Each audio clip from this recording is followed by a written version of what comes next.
we're very encouraged by the results we're seeing, particularly in New Brunswick.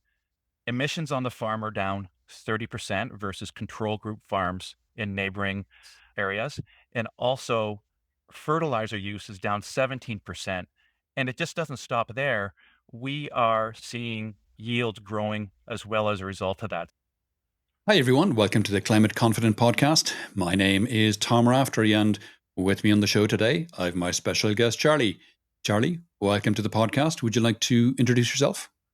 Absolutely. And thanks, Tom, for having me. My name is Charlie Angelakos, and I'm the Global VP of External Affairs and Sustainability at McCain Foods in Canada.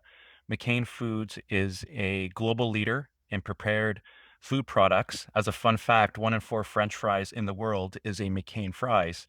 We partner with 3,500 farmers around the world, and 6.8 million tons of potatoes every year are used and grown by our farmers.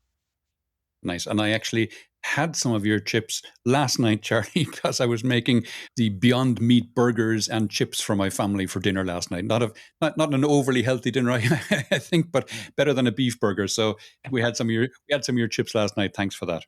Thank Um, you. And you'd be surprised as to how healthy our chips are.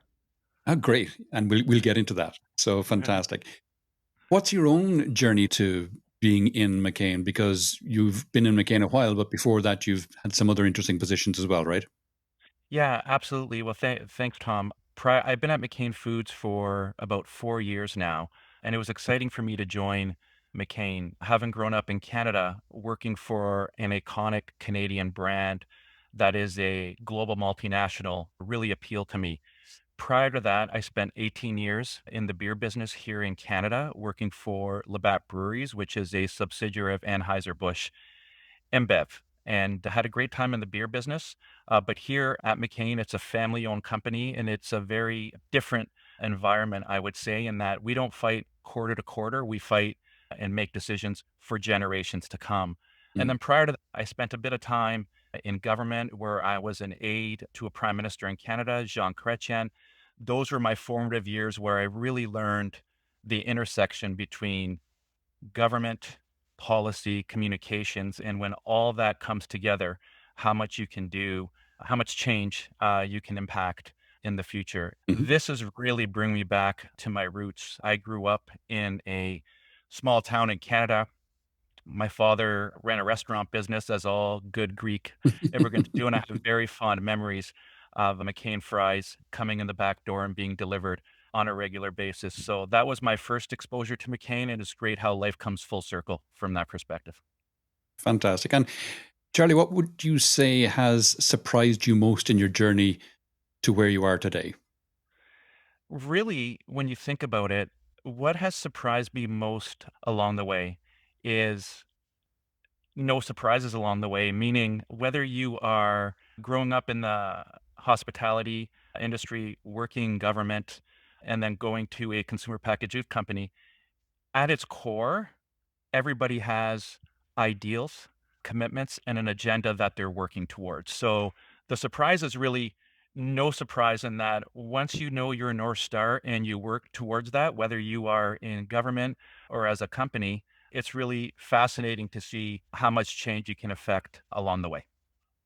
Nice, nice, nice. And Charlie, McCain's has set a bold target for 100% regenerative agriculture by 2030. So, Mhm. for people listening, can you break down? I've had a couple of episodes already talking about regenerative agriculture, but just for people listening, can you break down what regenerative agriculture really means at McCain and what inspired the company to make such an ambitious goal? Yeah, for sure. At McCain, we define regenerative agriculture as an ecosystem based approach to farming that aims to improve farm resilience, crop yield, and quality. At its heart, Tom, what we're trying to do is farm in harmony with nature to create synergies between agricultural production and the climate. So, as an example, instead of disturbing the soil, we are protecting it by utilizing cover crops, for example, to ensure soil remains in place and does not deteriorate, ensuring it holds water and is more self sustaining, right? Ultimately, we want to use less natural resources and focus on natural processes to reduce reliance on synthetics, limited water use, and promote resilience. Now, I will say that's a very technical definition. But maybe, Tom, to answer your earlier question, is let's talk about the why, Mhm. right? So, as a company, McCain was founded, 67 years ago. We built our business in partnership with our farming partners. And our founders early on said, if we do not get the agronomy right, nothing else matters. And this is really about us getting the agronomy right for our farmers. So back in 2018, we realized as a company that when we first started out, we would have one climate event around the world, Tom, once every 10 or 15 years, whether it was a drought, extreme heat, fires, and floods. And we Mhm. would just deal with that as a business. But what we began to realize is we were dealing with more and more of those every year in different parts of the world. So it would not be uncommon now for us to have 5 to 10 disasters around the world that we would have to deal with. So in 2018, we commissioned a climate study where we looked at previous historical climate patterns and then looked to the forward to 2050. And what we saw was very startling effects as to where our business was going to be and how our farmers would have to farm. So that really set in motion the burning platform and the need for us to ambitiously declare by 2030 all our acreage around the world would be farmed regeneratively. The issue I see there is that it's not your acreage. This is land that Correct. belongs to your, I think you said Yeah, 3,500 farmers. correct. So you need to work obviously very closely with them as your suppliers in having them having to change some of their practices to become more regenerative so that you can reach your goals of being 100% regenerative by 2030, right? That's right. And now this is how we get into the how. So, what makes us different than other consumer packaged good companies is we have a direct to farmer relationship. So, we do not deal with brokers. So, what we did early on is we put the farmer at the center of the conversation. So, instead of working off a PowerPoint in a boardroom, we talk directly to our farmers to work with them on laying out what is now known as the McCain Regenerative Agriculture Code. So we worked with our farmers to talk about that at different levels and what would make sense for them. But we didn't stop there as well. We did intense focus groups with NGO, governments, farming partners as well, and other peers in the consumer packaged goods space to pressure test what our code was to make sure that we Okay. were on the right track to get there. And then from there, we are working on training with our farmers partners to train them along the way in terms of how things should be regeneratively farmed. Our code, we have one code for the northern hemisphere and one code for the southern hemisphere because obviously things are different. This is not a one size all solution. The other thing I Mm. would say outside of training, Tom, is we know that there's going to be a cost to the transition. So what we've done is we worked with our banking partners around the world to set up different financial programs that would incent the farmer on their journey towards regenerative agriculture. So in some parts of the world, we are backstopping loans and giving farmers access to capital. In other parts of the world, we may be writing off interests. And in other parts of the world, we are incenting our growers through contracts, meaning we will give them a long-term contract and pay them a premium if they farmed regeneratively. So these are the types of things that we are putting in place to help the farmer along the journey together with us because we know that we cannot do it alone by dictating to the farmer how things need to work. They have challenges every day. In essence, we're dealing with 3,500 unique business plans. So we have to be attuned to that. And we continue to work with our folks on the ground to ensure that we're constantly listening and evolving to give the farmers the tools necessary, whether it's through training or financial means, to help them along their journey. We've seen regenerative agriculture highlighted as a potential game changer for climate resilience in the past. For people listening who might be new to the concept, could you tell us what makes it more sustainable than traditional practices? Yeah, for sure. Why don't I talk a little bit, Tom, about our farms of the future? Because I think that will show you, in essence, what we are trying to do. So, in Great. addition to our 100% commitment towards regenerative agriculture, we have also committed to three farms of the future, and I'll explain what those are. We have one now in the province of New Brunswick here in Canada, where we started as a company, and we also have one in South Africa. And we will be in a position to announce our third one very soon. And what these are McCain owned commercial grade farms where we are testing the hypothesis and practices around regenerative agriculture. So, in a sense, it's a best practice hub where we are able to trial these techniques to make sure that we understand what's happening and that where there are successes, we can share those with our farmer and our grower partners. And where there are failures, we can share those as well. Because at the end of the day, these are set up in a way that failing so that the farmer does not have to fail. So you might ask, why one in Canada? Why one in South Africa, as an example? And that's very deliberately done for us.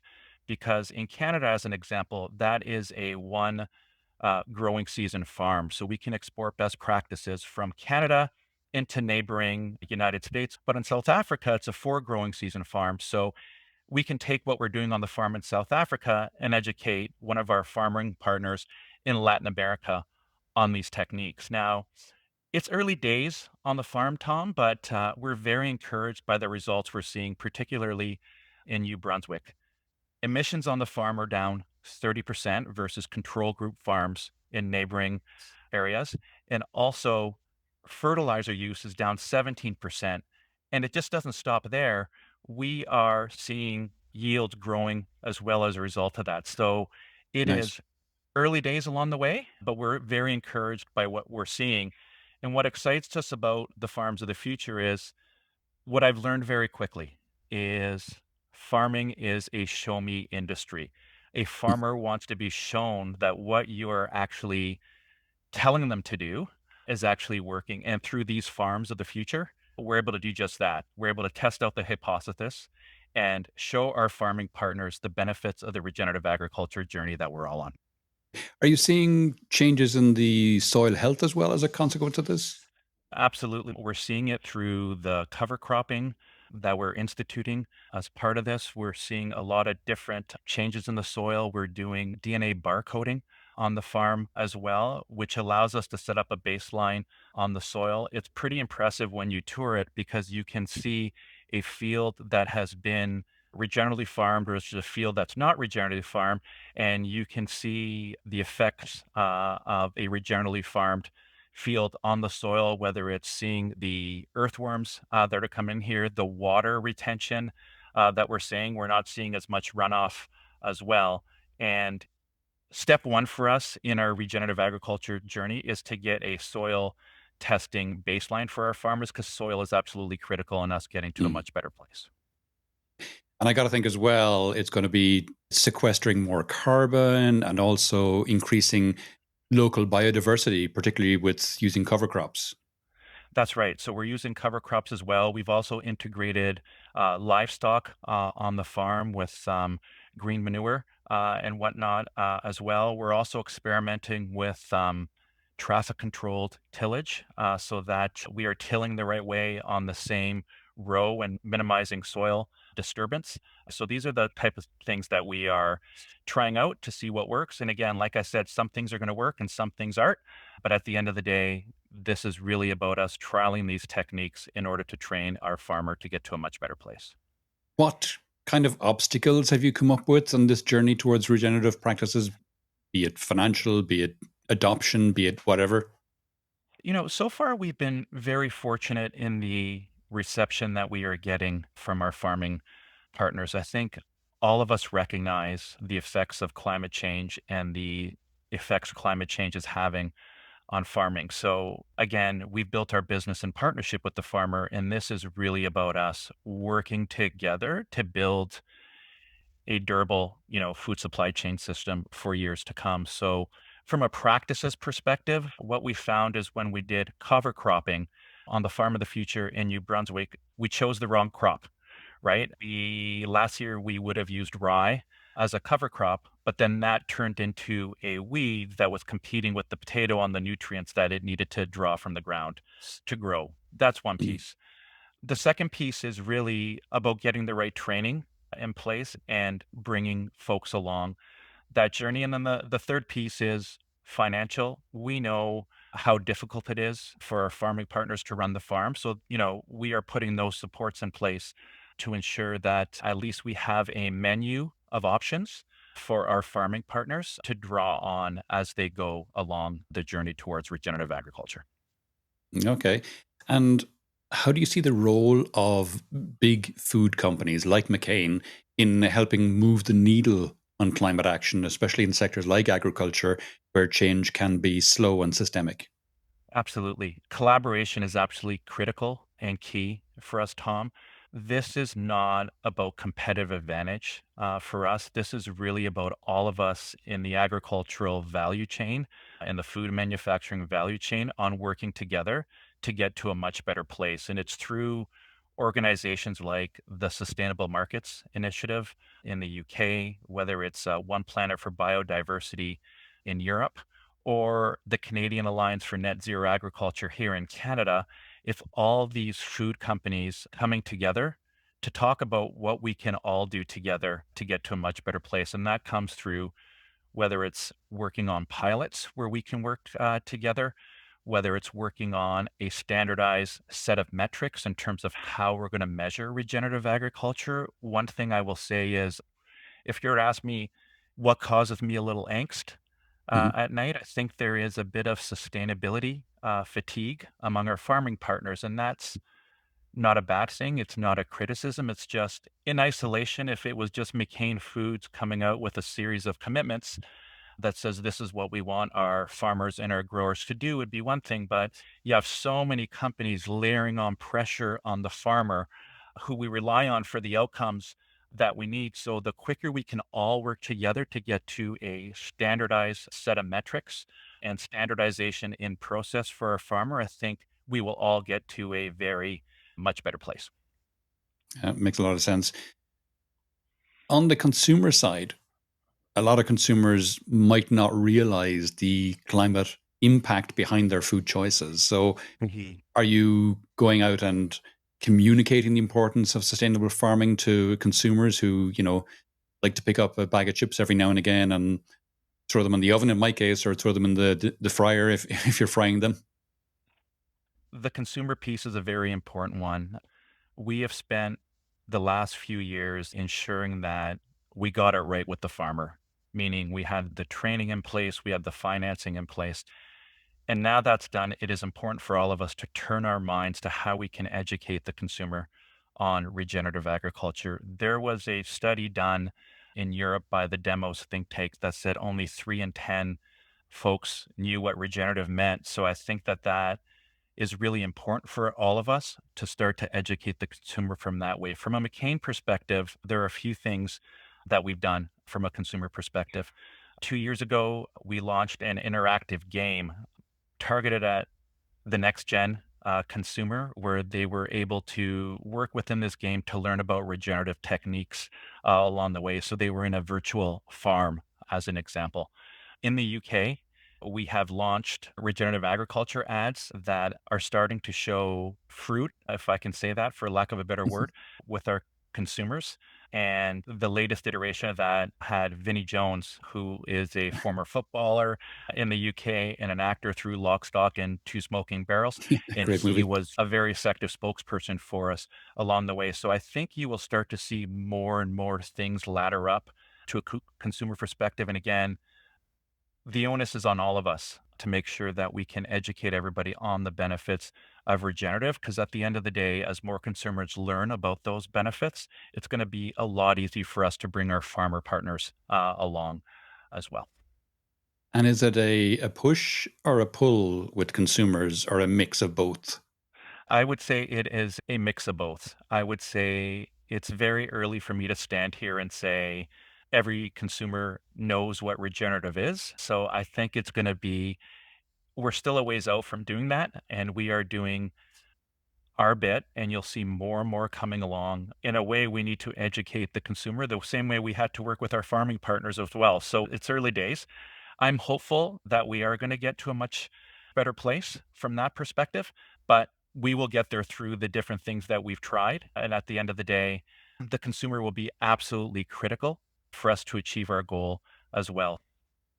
Speaking about movies, we've had food icons like from Ratatouille's Remy the Rat to Chef Gusteau. Who would you say is the real hero in McCain's sustainability story? Is it the I, farmers, the researchers, or maybe the chips themselves? I'm doubling down on the farmer. Like I said, Tom, we built our business in partnership with the farmer. At the end of the day, as our founder says, if we do not get the agronomy right, nothing else matters, and we cannot get the agronomy right without our farming partner. Now, the unsung hero also in all of this is the potato. Out of all vegetables, the potato emits the lowest amount of greenhouse gas in the world. So it is a very environmentally friendly vegetable as well. And being Irish, I concur completely with that. um, for listeners who are interested in supporting regenerative agriculture, are there labels or company commitments or things like that to help make climate conscious choices? There is no standard label yet. What I would encourage consumers to do is to do their research on what companies are working towards regenerative agriculture. I would encourage folks to go to our website to learn more about our code and the progress that we are making. I would also encourage them to come on and listen to our podcast, the Hot Potato Podcast, which talks a lot about regenerative agriculture and can educate themselves on the journey that we're on at McCain. But that's not just the McCain podcast as well. We bring others within the value chain as well to have that conversation with us as well. Great. Just going back to what you said earlier as well about different demands on the farmers, and now as well talking about the consumers, with sustainability as a global issue, do you think large food brands could ever come together to create something like an industry-wide standard for regenerative practices? And what would it take for that to happen? We are working on that through different industry bodies. There is something called the FAI platform, Tom, where a lot of major food companies are there that are working on a standardized set of metrics. So I am hopeful that soon there will be a standardized set of metrics. And what's great about this one is it's folks who understand the business who are pulling these metrics together. So it's not a government body or anything like that. It's people around the table who are attuned to the science and the metrics and the challenges that our farming partners go through. So we are trying to come together with a practical, measured set of metrics that can help all of us align ourselves. That at the end of the day will benefit not just that, but that the farmer as well at the farming level as they work towards implementing regenerative agriculture. And for young farmers or climate conscious listeners tuning in, what's one piece of advice you'd share about the potential needed for this kind of systemic change regenerative agriculture demands? Look, we're at a moment in time right now where in order for us to meet our climate goals of minus 1.5 and still feed the world population, we need to triple the current rate of regenerative agriculture. And I can say, from a McCain perspective and things I'm seeing around the world, I'm excited about the future. I'm excited at what we're seeing on the farms of the future and at our demo farms. I'm excited about all value chain players coming to the table, in particular, financial institutions who are coming to help us with that transition. I'm excited about the collaboration that is happening at different tables where all of us in the food industry recognize that this isn't about a competitive advantage. It's really about getting to a much, much better place. And left field question, if you could have any person or character, alive or dead, real or fictional, as a spokesperson for regenerative agriculture, who would it be and why? I think the farmer. I don't think it is any one emblematic person. I think it's the farmer who lives the reality of growing food and the importance of growing climate conscious food day in and day out. Look, I think celebrities obviously have a role to play. It's one small role. in a complicated way that we're going to get to this much better place. Okay. We're coming towards the end of the podcast now, Charlie. Is there any question I didn't ask that you wish I did, or any aspect of this we haven't touched on that you think it's important for people to think about? No, I would just leave listeners with this, Tom. This regenerative agriculture is for us really about two things. Sure, it's about mitigating climate change, but it's also about us working in partnership with our farming partners to build a strong, resilient food supply chain system for the years to come. So when we talk about regenerative agriculture, for us, it's not just about climate. Climate is an added benefit about regenerative agriculture, but this is really about us working together with our farming partners to build a strong, viable future for them as well. Because at the end of the day, we know we've built our business in partnership with the farmer. And in order for us to survive as a business, we need our farming partners to thrive as well. And again, this is about us working together to build what the future looks like for us from a food supply chain system. Charlie, if people would like to know more about yourself or any of the things we discussed in the podcast today, where would you have me direct them?